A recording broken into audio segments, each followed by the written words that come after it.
Halo sahabat istimewa, kali ini kami kehadiran tamu istimewa juga, yaitu Bung Ones.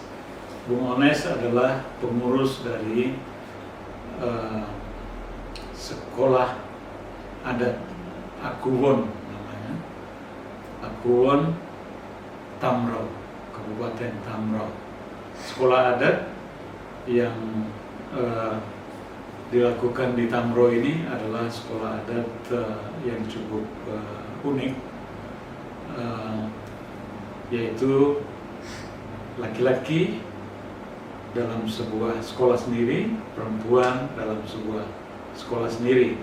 Jadi sekolah ini adalah untuk menginisiasi laki-laki dewasa menjadi lelaki sejati. Nah, ini menarik sekali, nanti kita akan tanyakan pada Bung Ones.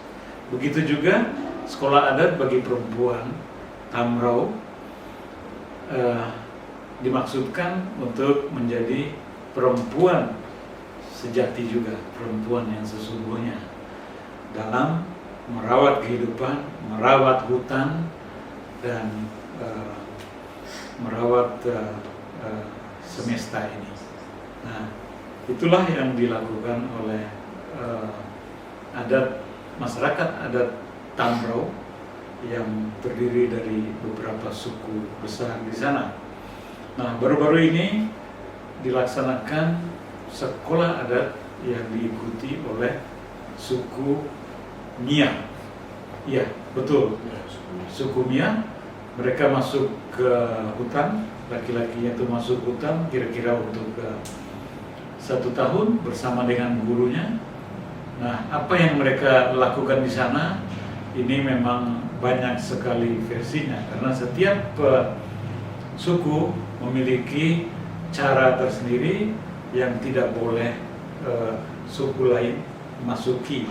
Dan setelah mereka mendapatkan pengajaran selama setahun di dalam hutan, hidup di dalam hutan, dan mendapatkan pengajaran-pengajaran langsung dari gurunya, dan menerapkan cara hidup yang ditanamkan oleh gurunya, mereka pun tidak boleh menceritakan itu kepada orang lain, hanya sebatas murid yang ikut sekolah adat itu sendiri. Jadi ini memang hal yang menarik dan mungkin satu-satunya sekolah adat dari warisan leluhur yang mungkin saja ribuan tahun yang lalu masih terpelihara sampai saat ini, dan itu ada di Papua, tepatnya di wilayah Tamrau,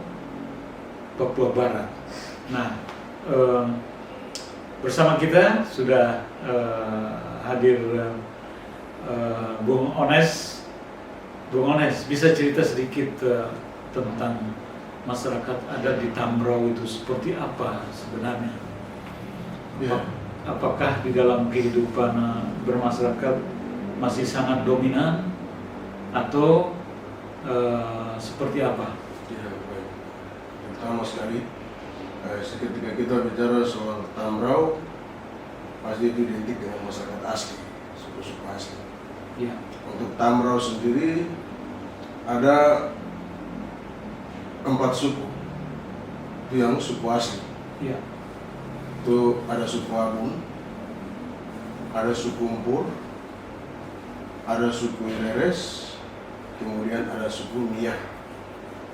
Tapi karena ada sebagian wilayah suku Moi dari Kabupaten Sorong yang berada di wilayah pemerintahan Kabupaten Tamrau, sehingga pemerintah Kabupaten Tamrau mengakui Kabupaten Tamrau terdiri dari 5 suku, yaitu suku Moi. Jadi genap suku Abun, Mpur, Mia, Ireres, dan Moi. Suku Moi. Nah, Bung Ones sendiri dari suku? Saya sendiri dari suku Moi. Moi. Dari suku Moi Kilim. Moi Kilim. Iya, dari Moi Kilim. Nah, bagaimana ceritanya sekolah adat suku Moi Kilen ini? Ya, kalau untuk sekolah adat suku Moi sendiri, memang saya sebagai generasi yang sudah lahir di fase keberapa ini ingin sekali untuk ikut pendidikan adat untuk suku Moi. Tetapi sayangnya pendidikan adat khusus untuk suku Moi hampir tidak dijalankan. Atau sudah lama? Sudah lama. Belum diadakan kembali. Ya, belum diadakan kembali. Tapi ya memang generasi saya, seperti saya ingin sekali untuk harus ikut pendidikan itu. Tetapi ya apa boleh buat. Ada rencana akan mengadakan sekolah adat lagi? Iya, itu untuk suku Moi? kalau kita bicara soal sekolah adat ini kan bukan hal yang gampang sebenarnya. Kenapa? Karena sedikit rumit bagi kami, terutama kita orang Moi Kilen. Jadi sedikit rumit ceritanya. Kenapa rumit? Itu siapa yang mengajar nanti, profesornya berapa? Karena kita hitungannya profesor. Oh. Ya. Dokternya berapa? Oh. Nah, kemudian di era reformasi ini sudah tidak ada tempat lagi untuk kita berpendidikan adat. Gitu. Karena untuk suku Moi-nya sendiri. Iya, untuk orang Moi. Karena kalau kita, yaitu tadi yang pertama sudah tidak ada tempat. Mengapa tempat? Soal pendidikan ini, itu kita tidak bisa, kita yang menuju ke tempat pendidikan, kita tidak bisa menggunakan mobil. Kita harus berjalan kaki. Sejauh mana? Ya, itu sekitar ya bisa sampai 40 sampai 50 kilo. Itu jalan kaki. Untuk menuju ke tempat pendidikan itu. Itu berdasarkan cerita dari orang tua sempat saya diskusi dengan mereka. Memang terjadi kekhawatiran di internal kita untuk pendidikan adat itu sendiri. Kemudian kita memang sudah kekurangan profesor-profesor yang istilahnya profesor. Mereka yang nanti akan memberikan kita berbagai pengetahuan itu, mata-mata kuliah, istilahnya begitu. Oke. Ya. Sudah sangat kurang. Tapi ya, keinginan kita generasi ini memang harus ada pendidikan itu. Ya, kemudian kita di Moi Kilen beda dengan seperti dari suku Mia, Abun. Kita tidak bisa satu dua orang. Kita ribuan. Bisa sampai 2.000, 3.000 atau 4.000. Apalagi di era sekarang ini. Wah, bisa sampai 10.000 jiwa. Karena sudah sangat lama. Kalau di Abun atau Mia, itu 5 orang saja atau 10 orang saja mereka jangan pendidikan adat. Oh, jadi syarat dari satu suku ke suku lain juga berbeda. Iya, beda. Kemudian untuk di Moi Kilen sendiri, membuat sekolah adat ini hal yang cukup rumit. Semua hal sangat rumit. Tapi apa yang bisa dipetik dari sekolah adat ini untuk dikembangkan secara umum dalam pengertian tidak harus mengikuti sekolah adat, tapi kita tahu bahwa apa yang harus dilakukan. Jadi semacam pengetahuan umum seperti apa Itu diajarkan? Ya, itu biasa nanti dari orang-orang tua adat. Ada istilahnya pengetahuan. Ada pengetahuan umum dan pengetahuan khusus. Nah, di pengetahuan umum ini yang kita bisa dapat, bisa ditransfer dari orang-orang tua adat. Oke. Gitu. Seperti apa aja misalnya? Itu misalkan soal batas tanah, Ya. gitu. Kemudian ramuan-ramuan tradisional untuk kita yang tidak ikut pendidikan adat. Jadi itu sebenarnya pengetahuan yang umum. Basic ya? Ya, umum. Umum aja. Tapi kalau pengetahuan khusus, itu khusus kepada mereka-mereka yang masuk ke pendidikan itu. Nah, menurut ceritanya yang khusus itu kayak pengetahuan seperti apa misalnya? Saya tidak bisa sampai ke sana, karena itu ada batasan tertentu. Nggak bisa cerita juga? Iya, saya tidak bisa cerita, karena saya tidak tahu. Oh, Gitu. jadi hanya mereka aja yang tahu Iya, ya? itu pengetahuan khusus Oke. dari mereka. Dan itu mereka tidak bisa menyampaikan kepada siapapun, terkecuali tadi mereka yang sesama mengikuti pendidikan itu. Apa hubungan sekolah adat ini dengan pelestarian hutan di Tamro itu? Iya, kalau kita bicara soal sekolah adat secara umum, khusus di wilayah Tamro dengan Malamoy, tapi juga dengan hutan. Khusus saya ambil contoh khusus di Tanamoy. Di Tanamoy sendiri kenapa hari ini terjadi pembalakan liar? Karena anak-anak muda hari ini tidak diisi dengan pengetahuan itu, sains secara budaya itu. Kita itu yang merusak hutan ini kan bukan generasi di bawah kita, di bawah orang tua yang ikut pendidikan itu, tapi generasi di atas mereka yang ikut pendidikan. Kenapa kok bisa seperti itu? Iya, karena hubungan antara orang-orang yang ikut pendidikan adat itu dengan hutan itu sangat erat. Itu sangat erat sekali. Kalau kita yang tidak ikut pendidikan, ya kita mainnya hutan saja. Begitu. Tapi kalau orang-orang yang berpendidikan ini, mereka berinteraksi langsung dengan alam. Gitu. Seketika mereka berbuat salah, mereka bisa ditegur oleh alam. Jadi itulah, saya kadang juga dengan teman-teman saya biasa, dengan orang tua biasa diskusi, saya sampaikan bahwa ya memang kita bicara soal kerusakan hutan ini di generasi yang tidak beradab. Karena itu tadi, hubungan mereka yang berpendidikan adat dengan hutan itu erat, sangat erat. Mereka sedang berpendidikan, makan, semua 100% sampai dengan 1000% itu tergantung kepada alam di mana tempat mereka berpendidikan. Begitu. Jadi terjadi kegalauan juga ya di suku Moy ini ya. Karena udah lama sekali ya, pendidikan adat itu tidak dilakukan, terus kemudian ada godaan dari investor atau para pengusaha pembalakan liar itu, sehingga bagi masyarakat Moy yang saat sekarang mereka melakukan pembalakan liar juga. Begitu. Udah berapa banyak kerusakan yang akibat pembalakan liar? Ya, memang banyak sih, cuma ya kita untuk mendapat informasi sampai soal berapa wilayahnya dan belum. Ini berapa luasan hutan yang sudah ditebang, itu yang belum. Tapi cukup banyak ya? Iya, banyak. Itu biasa selain logging, tetapi juga logging lokal, pembalakan liar lah. Iya. Itu biasa masyarakat sendiri yang kadang minta untuk pihak yang masuk olah kayu di wilayah mereka. Bagaimana dengan peraturan daerah yang sudah dibuat? Iya, mungkin kalau peraturan daerah ini, yang pertama sekali peraturan daerah ini untuk suku Moy di Kabupaten Sorong, hutan Malamoy sudah hancur sebagian dulu, baru perda ada. Itu Kabupaten Sorong? Iya, terus Kabupaten Sorong. Kalau Kabupaten Tamrau? Nah, kalau Kabupaten Tamrau, ya saya pikir untuk potensi kehancuran hutan di Tamrau sih belum terlalu besar. Dengan kehadirannya peraturan daerah ini menambah kekuatan hukum bagi masyarakat adat dalam melindungi wilayah adat mereka seketika ada investor yang masuk.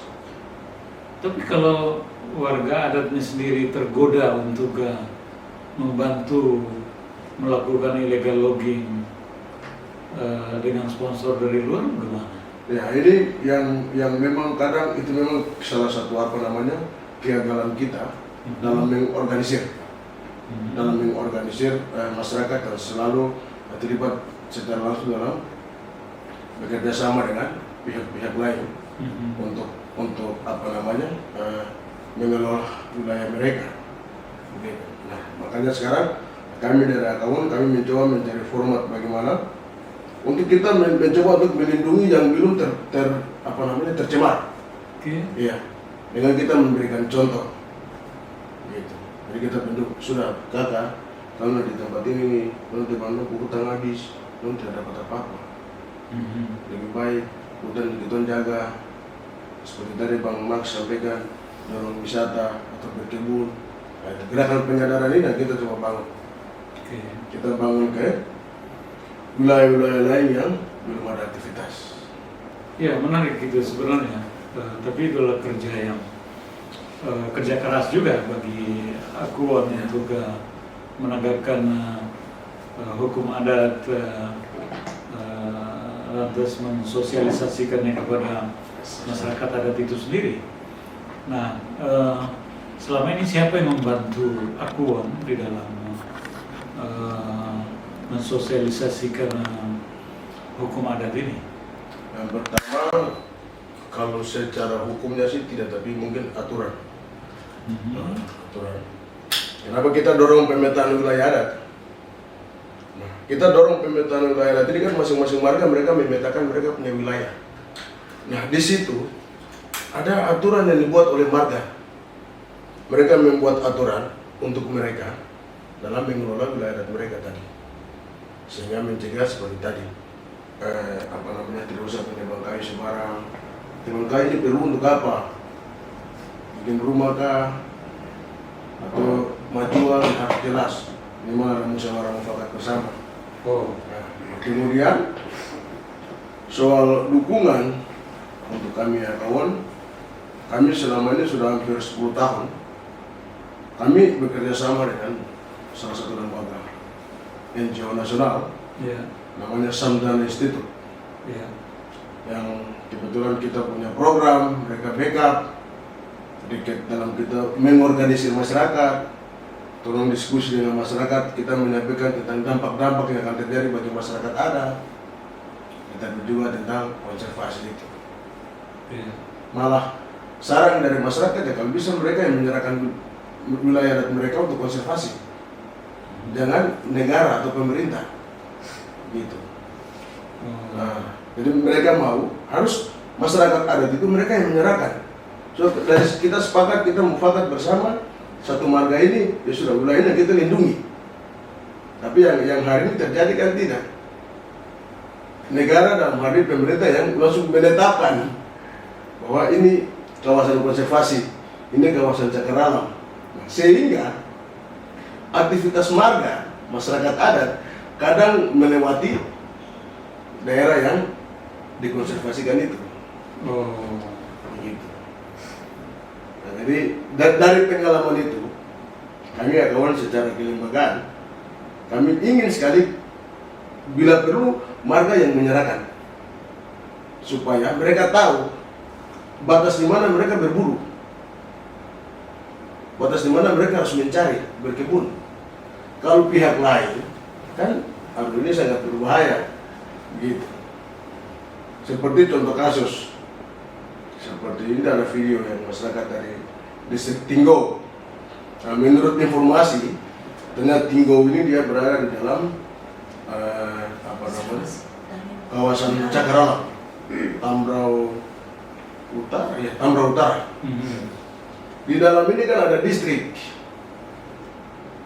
Masyarakat paksa harus jalan masuk, tapi bertabrakan juga dengan aturan kehutanan. Soal ini cagar alam, ini hutan lindung. Tapi ini kasihan jauh sekali, masyarakat harus mau bangun wilayah itu. Apakah mereka harus pikul barang? Jadi dana kampung dari Jakarta sampai ke Papua habis hanya dibayar barang, bukan pembangunan. Satu rumah saja bisa 250 juta. Karena hitung biaya tukang sampai dengan biaya pikul barang. Nah itu, jadi itu tadi. Alangkah baiknya seperti Tambrau hari ini ya, kalau bisa masyarakat yang menyerahkan. Masyarakat yang menyerahkan wilayah mereka ini sudah yang dikonservasikan atau di hutan lindung, jadikan hutan lindung. Begitu. Kalau pola tradisional kan, misalkan sini ada tempat main bola cendrawasih, sudah itu tidak seksa itu kita lindungi secara adat. Itu sudah ada. Nah, kemudian ini tempat keramat, tidak usah ke sini. Ini kita jaga, sini nanti sakit atau apa. Itu pola konservasi. Dan setiap suku itu menciptakan aturan-aturan sendiri. Mereka punya aturan sendiri. Gunung Keramat, Kali Keramat. Aturan itu tertulis atau tidak tertulis? Kalau sekarang ditulis. Kalau sekarang ya mungkin umumnya dia lebih ke sasi. Oh, dibuat sebagai sasi. Ya, itu sasi. Oh. Sasi dia menutupi itu tadi hukum adat yang tidak tertulis itu. Ya. Tapi ada aturan internal. Iya. Yang mereka lakukan ritual adat. Nah, apa yang masih dilakukan oleh Akawon di dalam konservasi di Tamro ataupun Papua Barat? Ya, yang hari ini kami kami lakukan karena kami mendorong musyawarah adat marga. Ya. Musyawarah adat marga dalam pemetaan wilayah adat marga. Jadi itu untuk mencipta biar tidak terjadi konflik antar marga Ya. antar suku. Nah, kenapa kita harus musyawarah adat? Memang hari ini di Papua konflik internal marga ini tinggi soal tapal batas tanah. Oh. Marga A dengan marga B bisa konflik. Konflik dan itu artinya bunuh-bunuhan tuh. Ada juga yang sampai ke tingkat itu dan ada juga yang Ada yang enggak. belum Oh. masih bertengkar biasa. Oh, oke. Nah, jadi untuk mencegah semua itu, kita dari Akawon kita melakukan musyawarah adat untuk setiap marga memberikan pengakuan atas wilayah adatnya. Kemudian kita usulkan ke pemerintah daerah untuk pemerintah menerbitkan SK hutan adat. Dan kami Akawon, puji Tuhan, kami berhasil dorong satu marga di ibu kota Kabupaten Tamro di FEV Iya. untuk Bapak Hasem mengeluarkan SK penetapan hutan adat. Kami berhasil. Berapa hektar itu? Saya lupa cuma hektar. Tapi cukup luas. Iya, satu marga itu punya wilayah adat. Oh. Gitu. Dan itu adalah diakui oleh negara kan? Iya, Kementerian kementerian. Mata Tafi. Iya, iya. Itu dari hasil itu ya kami Akawon merasa sukses. Mhm. Tapi itu baru satu. Kami akan target ke beberapa wilayah lagi untuk kita tetap melakukan pemetaan, kemudian kita usulkan kepada pemerintah daerah, kemudian pemerintah daerah mengeluarkan SK penetapan hutan adat. Kami Akawon, kami tidak sendiri, kami bersama-sama dengan Samdana Institute untuk sama-sama mendampingi kita dalam melakukan pemetaan wilayah adat, kemudian bentuk tim verifikasinya, kemudian diusulkan ke pemerintah untuk penetapan sebagai hutan adat marga. Oke.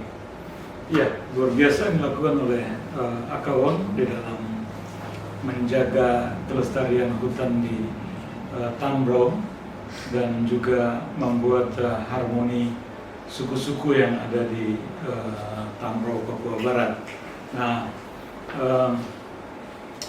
apa yang masih diimpikan oleh Akawon agar tercipta lingkungan hidup Tamro yang lestari serta masyarakat adat yang sejahtera? Apa yang masih diimpikan lagi oleh Akawon? Ya, yang kami Akawon mimpikan adalah 10 atau 20 tahun ke depan wilayah adat marga di Kabupaten Tamro sudah bisa dipetakan. Kenapa dipetakan? Sehingga kemudian menjaga lingkungan, menjaga hutan itu dimulai dari marga. Karena kalau wilayah marga sudah dipetakan, otomatis marga-marga mereka rasa memiliki tentang wilayah mereka. Ya, tetap Tamro, tetap hijau untuk anak cucu di depan.